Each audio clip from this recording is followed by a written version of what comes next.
Un navire vénézuélien détruit par l'armée américaine, sur mes ordres, affirme le président Trump sur son réseau social, vidéo à l'appui. 3 narcoterroristes tués dans les eaux internationales qui transportaient des stupéfiants à destination des États-Unis, assure-t-il. 3e opération du genre en 2 semaines, selon lui. Plusieurs navires de guerre américains déployés fin août dans les Caraïbes, notamment au large du Venezuela, officiellement contre le trafic de drogue, combat déclaré de Donald Trump. Le ton ne cesse de monter depuis entre Washington et Caracas. Accusé ni plus ni moins d'être à la tête d'un cartel du soleil dont l'existence reste à prouver, mais que les États-Unis ont classé organisation terroriste, le président Maduro, dont la tête a été mise à prix 50 millions de dollars, nie depuis toujours tout lien avec le trafic de drogue.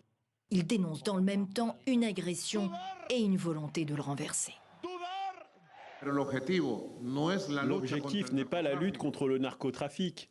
L'objectif est de pénétrer et de s'emparer du Venezuela, d'imposer des autorités coloniales au Venezuela et de provoquer un changement de régime pour s'emparer des immenses richesses pétrolières et gazières du Venezuela.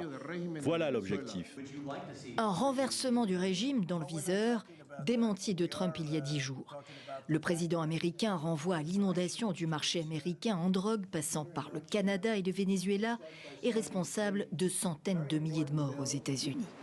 À Caracas, les gens ont des préoccupations plus immédiates. En ce moment, notre souci est de savoir ce que nous mangerons demain.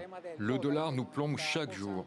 Nous sommes au courant du problème de trafic de drogue et d'une possible invasion. Mais franchement, je ne pense pas que ça va arriver.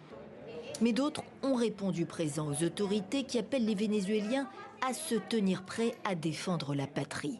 Des milliers de volontaires afflueraient ainsi dans les casernes pour apprendre à manier les armes en vue d'une éventuelle invasion.